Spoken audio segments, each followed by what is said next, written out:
My name is Ankit Sharma. हम पढ़ने जा रहे हैं दो पार्ट्स हमने कर लिए हैं PYQ सीरीज़ के। हम पढ़ रहे हैं फिजिक्स। आज हम करने जा रहे हैं पार्ट थर्ड। नया चैप्टर स्टार्ट करते हैं, electric current and it's effects. ठीक है, तो क्वेश्चन हमने देखा था कि मेन ये नहीं है कि हम क्वेश्चन देख लेंगे, एक बार PYQ देख लिया तो हो गया हमारा। हम देखें PYQ के जो ऑप्शंस आते हैं, ऑप्शन से बार बार क्वेश्चन पूछे जा रहे हैं। ठीक है, मेन क्वेश्चन ऑप्शन से ही पूछे जा रहे हैं, कोई नया क्वेश्चन नहीं बनता, ऑप्शन से ही क्वेश्चन रिपीट होते जाते हैं। तो क्वेश्चन नंबर 53 हम देखेंगे, identify the correct statement in relation two ampere. Ampere unit होता है करंट का। ठीक है, एम्पियर यूनिट होता है करंट का, और 1 एम्पियर की वैल्यू होती है 1 ampere is equal to flow of 1 coulomb of charge per second. 1 ampere is constituted by the flow of 1 coulomb of charge per second. ठीक है सर, एक दो चीज़ें और देख लेंगे कि एम्पियर जो यूनिट है वो किसका है, करंट का। ठीक है, और कुछ SI यूनिट्स और देख लेते हैं, जैसे अमाउंट ऑफ सब्सटेंस। यह लिख देता हूँ SI यूनिट्स। ठीक है, एक होता है अमाउंट ऑफ सब्सटेंस।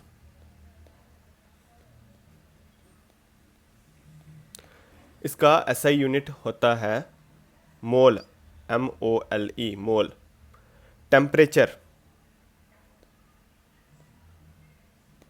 का SI यूनिट होता है केल्विन। ये बात ध्यान में रखना, क्योंकि केल्विन बड़ी कम बार हम देखते हैं कि केल्विन लगा होता है किसी टेम्परेचर के आगे। मैक्सिमम हम स्टार्टिंग से पढ़ते हैं डिग्री सेल्सियस, ठीक है, या डिग्री फ़ारेनहाइट में। ठीक है, केल्विन हम सबसे कम पढ़ते हैं केल्विन के बारे में, तो केल्विन का याद रखना, इट इज़ ए टेम्परेचर का यूनिट है ये। ठीक है, और केल्विन को डिनोट करते हैं K से। एक होता है ल्यूमिनस इंटेंसिटी। ल्यूमिनस इंटेंसिटी का यूनिट होता है कैंडेला, CD से डिनोट करते हैं इसको। फोर्स का फार्मूला होता है मास इंटू एक्सेलेरेशन, और फोर्स का यूनिट होता है न्यूटन। फ्रीक्वेंसी का यूनिट होता है हर्ट्ज। इलेक्ट्रिक चार्ज का यूनिट होता है कूलम, COULOMB, कूलम। और मैग्नेटिक फ्लक्स का यूनिट होता है वीवर। और मैग्नेटिक फ्लक्स डेंसिटी, इसका यूनिट होता है टेस्ला, कार वाला टेस्ला। ठीक है, और ल्यूमिनस फ्लक्स होती है एक ल्यूमिनस फ्लक्स, इसका यूनिट होता है ल्यूमेन। ठीक है, इससे ज़्यादा पेपर में कुछ भी नहीं पूछा जाएगा, और जो भी यूनिट हैं आगे, जो यूनिट आएंगे, ठीक है, पावर के या कुछ और, वो हम पढ़ते जाएंगे आगे। ठीक है, जो मेन यूनिट है ना SI यूनिट्स, वो मैंने आपको लिखवा दिए। ठीक है सर, चलो आगे बढ़ते हैं। Question number 54, the current in the bulb will stop flowing. Bulb में करंट फ्लो कर रहा है, ठीक है, तो रुक जाएगा फ्लो करना। कब if the circuit is broken. ये क्वेश्चन बार बार पूछा जाता है पेपर में, if the circuit is broken. Question number 55 देखेंगे, when do electrons move from the flow of charges in a conducting metallic wire. ठीक है, कोई भी चार्ज है ना, चार्ज या इलेक्ट्रॉन, ठीक है, इलेक्ट्रॉन मूव करना स्टार्ट कब करते हैं, जब there is a difference in electric potential. If there is a difference in electric potential, हमने देखा था कि एयर भी मूव तभी करते हैं जब डिफरेंस होता है हाई प्रेशर और लो प्रेशर में डिफरेंस होता है ना। वैसे ही इलेक्ट्रिक प्रेशर जब उसमें डिफरेंस होगा तभी इलेक्ट्रॉन मूव करना स्टार्ट कर देंगे। ठीक है, क्वेश्चन नंबर 56 देखेंगे, in a register what happens to the current when the resistance is doubled. ठीक है, जब रेजिस्टेंस डबल हो जाएगी तो ये लिख लो कि ओम्स लॉ क्या कहता है। ओम्स लॉ पहले बोलता है कि V is equal to I into R.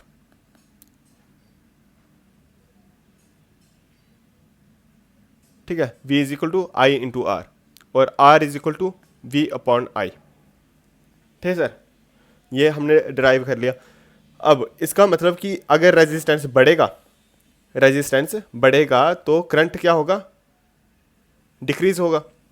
ठीक है, जब रेजिस्टेंस डबल होता है तो करंट क्या होता है, करंट होता है हाफ। ठीक है सर, याद रखना कि जब रेजिस्टेंस डबल होगा करंट हाफ होता है। ये बार बार सेम क्वेश्चन पूछा जाएगा।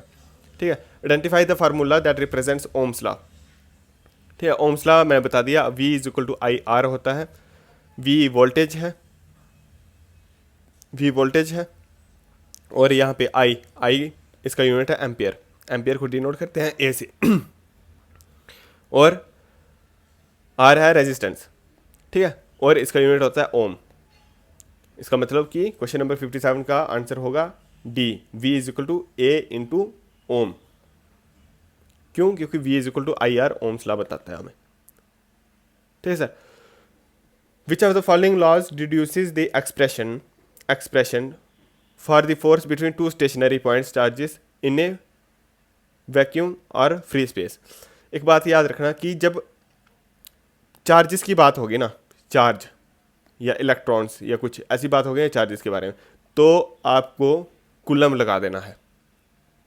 ठीक है, मैक्सिमम टाइम जब चार्ज की बात होगी तो कूलम की बात होगी।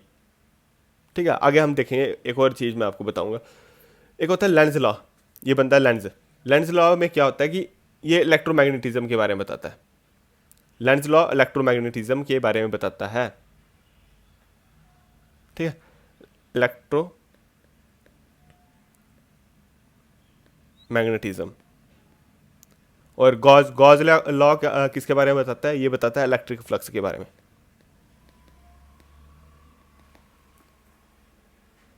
ठीक है, और ओम्स लॉ रेजिस्टेंस और करंट के बीच क्या रिलेशन बताता है। Ohms law V is equal to I R. ठीक है सर, चलो आगे बढ़ते हैं। Question number 59, in the following in the symbol for the electric cell the thicker shorter line represents the. जो छोटी लाइन होती है एक बड़ी लाइन होती है ऐसे इलेक्ट्रिक सेल में। एक होता है पॉजिटिव, ठीक है, एक पॉजिटिव लाइन होगी, एक नेगेटिव लाइन होती है। जो छोटी वाली, मोटी वाली और छोटी वाली लाइन वो होती है नेगेटिव टर्मिनल, और लॉन्ग एंड थिन ये होती है पॉजिटिव टर्मिनल। ठीक सर, या लिख दो नेगेटिव।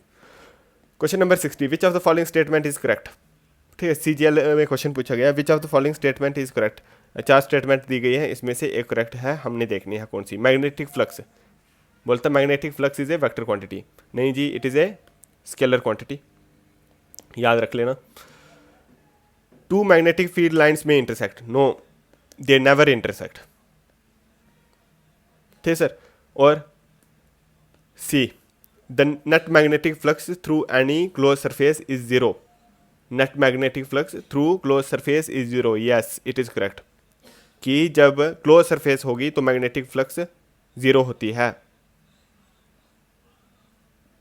ठीक है सर, आगे बढ़ते question number 61, A fuse protects an electric circuit from.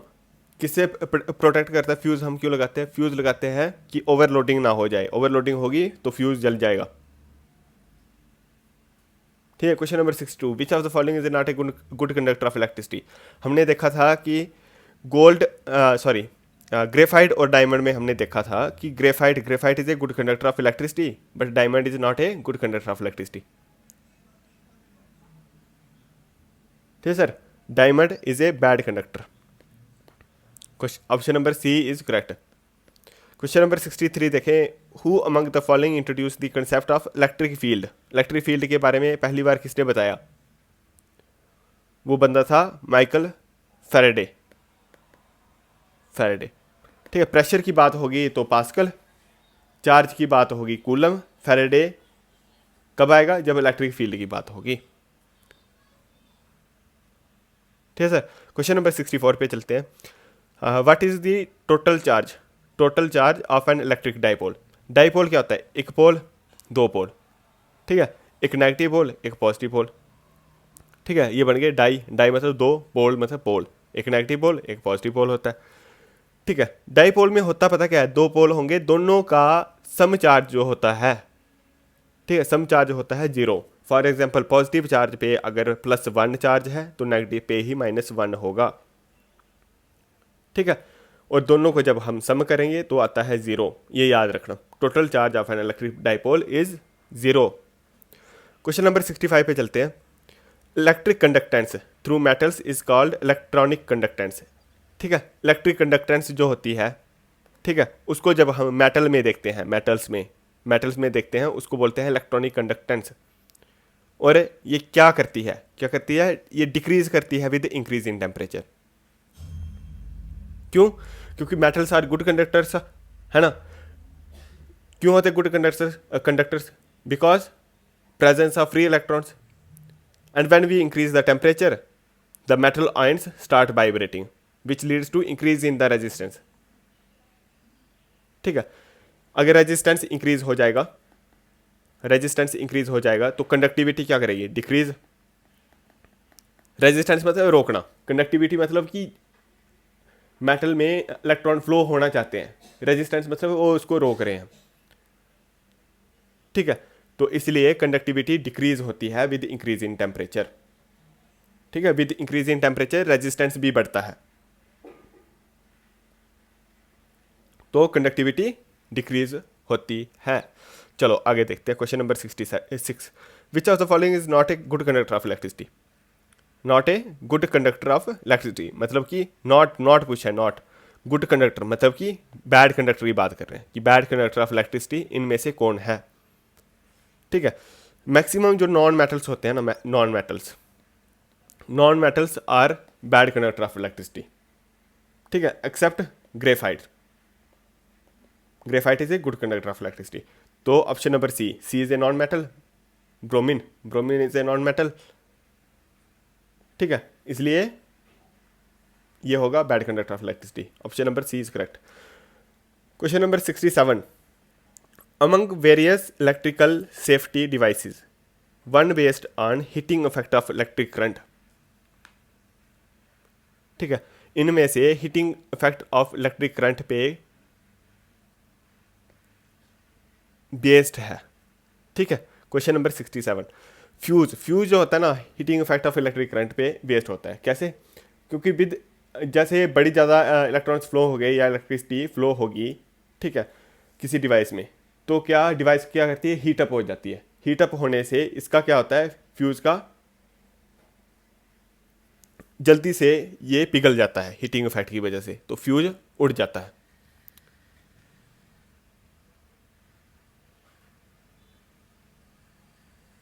ठीक है सर। क्वेश्चन नंबर 68 पे चलते हैं।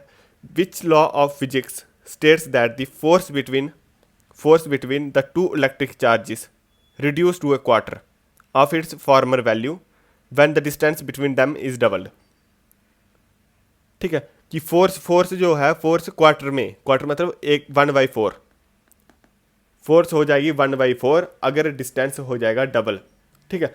हमने देखा कि इलेक्ट्रिक चार्ज के बारे में बात हो रही है, इलेक्ट्रिक चार्ज के बारे में, यहाँ देखो इलेक्ट्रिक चार्ज के बारे में बात हो रही है, तो मैंने बोला कि जितनी बार भी इलेक्ट्रिक चार्ज की बात हो रही होगी तो कूलम अपने आप आ जाएगा, ठीक है, बाकी हमने देखने की ज़रूरत है नहीं। और एक चीज़ देख लो कि जब डिस्टेंस, ठीक है, डिस्टेंस जब डबल होता है तो फोर्स हो जाती है 1/4, ठीक है, बस इतना सा याद रख लो, ठीक है। कूलम ला होता क्या है कि the magnitude of the electrostatic force of attraction और रिपल्शन बिटवीन 2 पॉइंट चार्जेस, ठीक है, is directly proportional to square of distance between them. Distance का स्क्वायर होगा, ठीक है सर, डिस्टेंस का स्क्वायर होता है, तो स्क्वायर होगा तो मतलब कि अगर 2 का स्क्वायर क्या होता है 4, अगर डिस्टेंस डबल हो रहा है तो फोर्स 1/4 हो जाएगी, ठीक है सर। ये डिटेल में पूरा मैं पढ़ाया हुआ है, आप आ सकते हो बैच में कभी भी।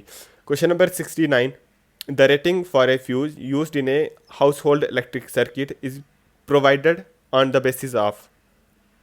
ठीक है, फ्यूज को किस रेटिंग पे हम लेते हैं? ठीक है, इलेक्ट्रिक सर्किट में फ्यूज हम किस रेटिंग पे लगाएंगे? किसके बेसिस पे लगाते हैं? वो तो करंट पे लगाएंगे। ठीक है, फ्यूज रेटिंग क्या होती है कि वो ब्रेक कब होगा। ठीक है, फ्यूज कब ब्लो होगा या ब्रेक होगा। ठीक है, जब फ्यूज ब्लो होता है, when A fuse has blown it removes electric power from A electric circuit. ठीक है, फ्यूज की रेटिंग को डिफाइन करते हैं, देखो इधर लिख देता हूँ रेटिंग। फ्यूज की रेटिंग को हम डिफाइन करते हैं एम्प्स में, AMPS। क्वेश्चन आ सकता है पेपर में। ठीक sir, question number 70, which of the following is not A primary force which influence ocean currents. ठीक है, तो इसका आंसर है magnetic fields of the earth. ठीक है, आंसर है magnetic fields of the earth. Question number 71, which of the following instruments can detect the presence of current in electric circuit. Electric circuit में current की presence को detect करने के लिए कौन सी डिवाइस यूज होती है? हमने ऑप्शन में देखना है, जब करंट की बात होगी ना, करंट की बात, तो हमने ऑप्शंस में देखना है एक एमीटर और एक गैल्वेनोमीटर। जब अच्छी खासी मात्रा में करंट होगा तब आ जाएगा हमारा एमीटर। जब presence of detect small current, छोटे करंट की बात होगी, तो हमने लगा देना गैल्वेनोमीटर। एक साथ तो ये ऑप्शन में आएंगे नहीं, दोनों में चेक कर लेना है कौन सा आ रहा है, तो गैल्वेनोमीटर लगा देना। Galvanometer use to detect the presence of current in the circuit. ठीक है सर, आगे क्वेश्चन है magnetic field inside the solenoid it is uniform. ठीक है, बस इतना सा याद रख लो कि magnetic field inside the solenoid is uniform. ठीक है, which of the following are the highest frequency electromagnetic waves. Highest frequency electromagnetic waves कौन सी होती हैं? ठीक है, एक होती है गामा रेज। गामा रेज ये होती है हाईएस्ट फ्रीक्वेंसी, इनकी होती है हाईएस्ट फ्रीक्वेंसीज। जिसकी हाईएस्ट फ्रीक्वेंसी होगी उसकी होगी smallest wavelength.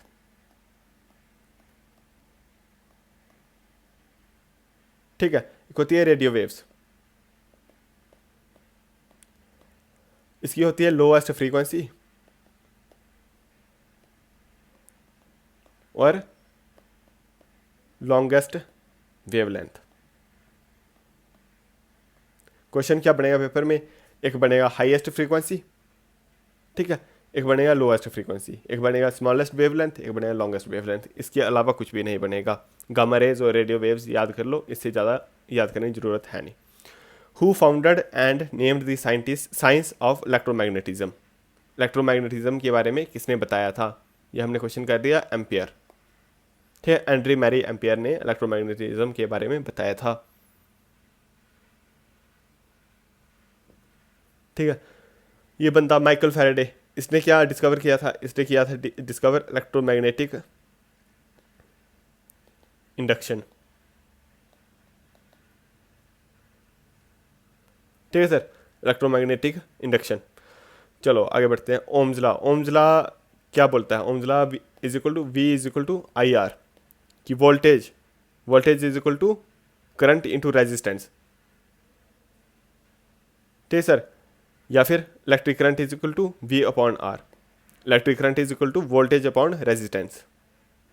Option number A is correct. ठीक है सर, एक चैप्टर और देख लेते हैं यार इसके साथ, है ना सर। फोर्स एंड प्रेशर, ये चैप्टर भी देख लेते हैं। Which law of Newton provides a quantitative definition of force. Force के बारे में कौन बताता है? पहले देख लो फोर्स का फार्मूला क्या होता है। फोर्स का फार्मूला होता है मास इंटू एक्सेलेरेशन, और प्रेशर का फार्मूला होता है फोर्स अपॉन एरिया। ठीक है सर, तो क्वेश्चन है विच law of Newton provides a quantitative definition of force. Force की डेफिनेशन कौन बताता है? ये है सेकंड लॉ ऑफ मोशन, ये बताता है force is equal to mass into acceleration. ठीक है सर, चलो आगे बढ़ते हैं। The range of force is of the order of 10⁻⁻16 metre. ठीक है, तो कुछ फोर्सेस की रेंज मैं आपको बता देता हूँ, लिख लो। जो ग्रेविटेशनल फोर्स है ना, इसकी होती है इनफाइनाइट रेंज।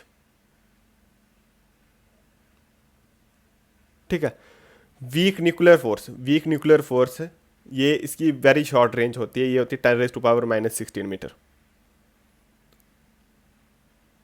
ठीक है, और इलेक्ट्रोमैग्नेटिक फोर्स की रेंज भी इनफाइनाइट ही होती है, और स्ट्रॉन्ग न्यूक्लियर फोर्स की रेंज होती है 10⁻⁻15 metre.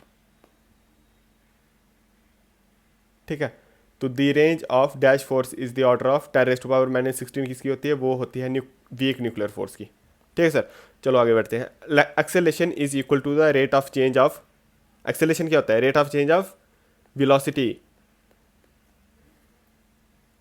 Rate of change of velocity with respect to time, वो होता है एक्सेलेरेशन। ठीक है, एक्सेलेरेशन क्या होता है, v/t। ठीक है, तो rate of change of velocity, और rate of change of displacement क्या होता है, वो होती है वेलोसिटी। ठीक है, और मोमेंटम क्या होता है, मास इनटू वेलोसिटी।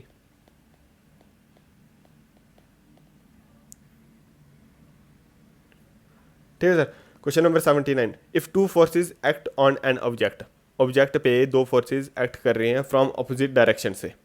ठीक है, then the magnitude of net force acting on it is the magnitude of two forces. ठीक है, मतलब कि अपोजिट फोर्सेज जब रिएक्ट करती हैं तो उनका मैग्नीट्यूड का डिफरेंस निकाला जाता है, डिफरेंस। ठीक है sir, friction depends on the smoothness of the surfaces. The force of friction always dash the applied force.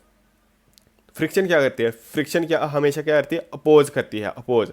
जिस तरफ हम फोर्स लगाएंगे फ्रिक्शन उसके अपोजिट फोर्स लगाती है। Friction is an opposite force. ठीक है, ये अपोज करेगी हमेशा। Question number 81।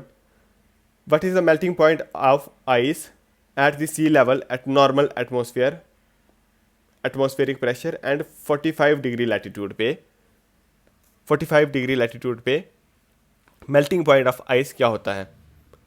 ठीक है, ऑप्शन मैक्सिमम केल्विन में दिए गए होंगे, तो मैं केल्विन में लिखा देता हूँ। यह होता है 273.16 केल्विन, या फिर 32 डिग्री फ़ारेनहाइट, या फिर 0 डिग्री सेल्सियस।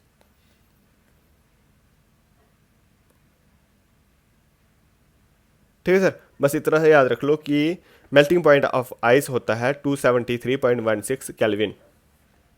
ठीक है, या फिर 0 डिग्री सेल्सियस या 32 डिग्री फ़ारेनहाइट।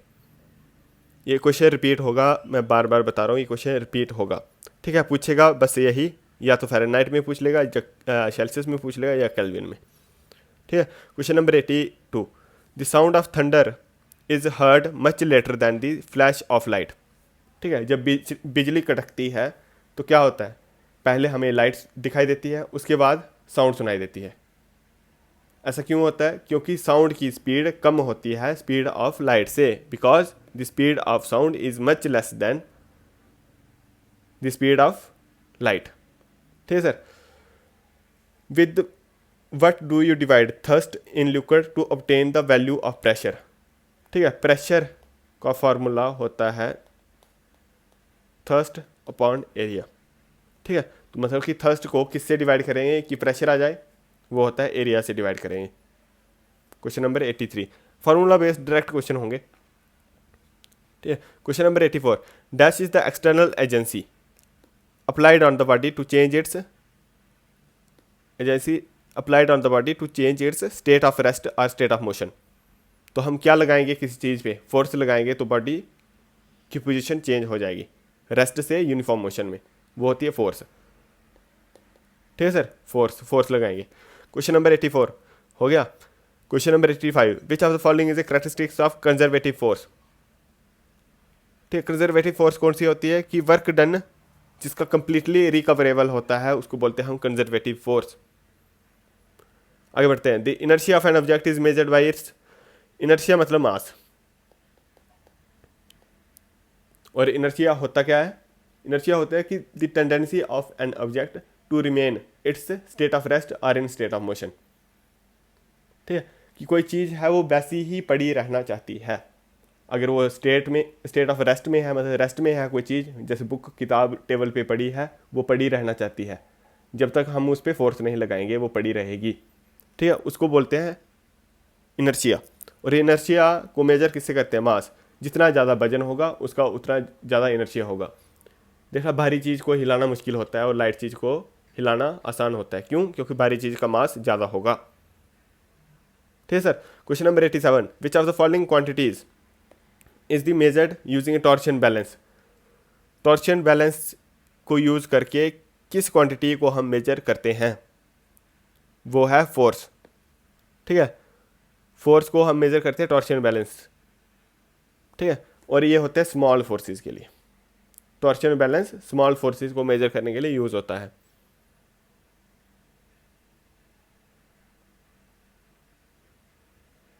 चलो आगे बढ़ते हैं। Which of the following is not a scalar quantity. इनमें से कौन सी स्केलर क्वांटिटी नहीं है? Torque. Torque is a vector quantity. Torque is a vector quantity. क्यों? क्योंकि इसमें मैग्नीट्यूड और डायरेक्शन दोनों होते हैं। Question number 89, which instrument is used to measure the level of humidity. Humidity को मेजर करने के लिए कौन से इंस्ट्रूमेंट यूज होते हैं? पहले देख लेते गैल्वेनोमीटर। हमने देखा कि ये करंट को मेजर करने के लिए यूज होता है, स्मॉल करंट को मेजर करने के लिए। ठीक है, एक होता है हाइड्रोमीटर। हाइड्रोमीटर क्या? रिलेटिव डेप्थ को मेजर करने के लिए, रिलेटिव डेंसिटी ऑफ लिक्विड्स। ठीक है, रिलेटिव डेंसिटी को यूज करने के लिए यूज होता है हाइड्रोमीटर। एक होता है फैथोमीटर। फैथोमीटर यूज होता है डेप्थ को मेजर करने, डेप्थ ऑफ वाटर। और ह्यूमिडिटी को मेजर करने के लिए यूज होता है हाइग्रोमीटर। ठीक है सर। अगली बार क्वेश्चन बनेगा इनमें से ही बनेगा, या फैथोमीटर के बारे में पूछ लेंगे कि फैथोमीटर क्यों यूज होता है। वो होता है डेप्थ ऑफ वाटर को मेजर करने के लिए। गैल्वेनोमीटर आ जाएगा, एमीटर आ जाएगा, वोल्टमीटर आ जाएगा, या हाइड्रोमीटर आ जाएगा। ठीक है। Question number 90, which of the following equation represents pressure in physics. ठीक है, प्रेशर के बारे में पूछा गया। प्रेशर का क्या फॉर्मूला होता है? वो होता है फोर्स अपॉन एरिया। बार बार पढ़ा रहा हूँ, फोर्स अपॉन एरिया। ठीक है, एमटीएस का क्वेश्चन है, very very easy. Question number 91, barometer. Barometer क्यों यूज होता है? बैरोमीटर यूज होता है एटमॉस्फेरिक प्रेशर को यूज होता है बैरोमीटर। ठीक है, एटमॉस्फेरिक प्रेशर को मेजर करने के लिए यूज होता है बैरोमीटर। ह्यूमिडिटी को मेजर करने के लिए क्या यूज होता है? हाइग्रोमीटर। हाइग्रोमीटर। ठीक है, एल्टीट्यूड को मेजर करने के लिए यूज होता है एल्टीमीटर्स, एल्टीमीटर। और करंट को मेजर करने के लिए क्या यूज होता है? वो होता है एमीटर। ठीक है, और स्मॉल करंट को मेजर करने के लिए होता है यूज गैल्वेनोमीटर। ठीक है सर। देखो सेम क्वेश्चन बार बार पूछा जा रहा है। अभी देखो ये पूछा, बैरोमीटर के बारे में पूछ लिया, उससे पहले ये पूछा गया था कि ह्यूमिडिटी को मेजर करने के लिए क्या यूज होता है। ठीक है, ऐसे ही ऑप्शन से बार बार क्वेश्चन बनते हैं। ठीक है, नई चीज कभी भी नहीं पूछेगा। Question number 92, according to dash pressure is equal to the force divided by an area. ठीक है, मैं बोला कि प्रेशर की जब भी बात होगी तो पास्कल अपने आप आ जाएगा, पी पी। ठीक है, प्रेशर और पास्कल साथ साथ में आ जाते हैं। ठीक है, ये laws, Hooke's law, Stefan Boltzmann law या न्यूटन्स लॉ पढ़ने की ज़रूरत है नहीं अभी। न्यूटन ने क्या दिया था? न्यूटन ने दिए थे 3 लॉज ऑफ मोशन। ठीक है, ये स्टीफन बोल्ट्जमैन लॉ ये क्या बताता है? रेडिएशन के बारे में बताता है। ठीक है, हुक्स लॉ किसके बारे में बताता है? डिस्प्लेसमेंट या size of deformation, size of deformation. Deformation मतलब कि पोजीशन चेंज होना या किसी चीज़ का दबना। ठीक है, और हुक्स लॉ को ही बोलते हैं लॉ ऑफ इलास्टिसिटी। इलास्टिसिटी कि कोई चीज़ कितनी इलास्टिक है वो बताता है हुक्स लॉ। ठीक है, क्वेश्चन नंबर 93, लास्ट क्वेश्चन है आज का। इनर्शिया। इनर्शिया के बारे में क्वेश्चन है कि इनर्शिया इज प्रोपोर्शनल टू, हमने देखा था मास, जितना ज़्यादा मास उतना ज़्यादा इनर्शिया। ठीक है सर। तो इसी के साथ हमारे 2 चैप्टर हो गए हैं। हमने PYQ देखे, बीच में ऑप्शंस देखे, ठीक है। इतने से PYQ करके जाओगे, ये क्वेश्चन भी रिपीट हो सकते हैं, ठीक है। Same language same options repeat होते हैं PYQ, ठीक है। क्योंकि फिजिक्स में बड़ी ज़्यादा चीज़ें पूछने को है नहीं, क्योंकि न्यूमेरिकल्स ये पूछते हैं नहीं, और थ्योरेटिकल चीज़ें, नई चीज़ें तो बन सकती नहीं है, ठीक है। यही पुरानी चीज़ें ऑप्शंस में उठा उठा के पूछेंगे बार बार, ठीक है। तो अगर आपने पूरी फिजिक्स कंप्लीट कर ली है, 1 या 2 क्लासेस मैं और लूँगा PYQ सीरीज़ की फिजिक्स के लिए, उसके बाद मैं केमिस्ट्री पढ़ाऊँगा, और मैं कंप्लीट क्लासेस लेने जा रहा हूँ बायोलॉजी की 1 क्लास लूँगा, वो होगी 3 से 4 घंटे की, ठीक है। 2-3-4 घंटे की हो सकती है, वो आप पूरी क्लासेस देख लेना, ठीक है। अब हम जीएस जितनी भी करेंगे वो यूट्यूब पे मैं वीडियोस डाल दूंगा, उस पर पढ़ लेना, ठीक है। और मेरा बैच चल रहा है फ्री में, मैं कोशिश कर रहा हूँ कि जितना मुझे आता है मैं सबको पढ़ा दूँ। अगर आप बैच में ज्वाइन होना चाहते हो, अगर अभी तक आपने ज्वाइन नहीं किया है, ये मेरा नंबर है 6005688910, ये मेरा व्हाट्सएप नंबर है, आप इस पर DM कर सकते हो, मैं आपको बैच में ऐड कर लूँगा, ठीक है। Thank you for watching.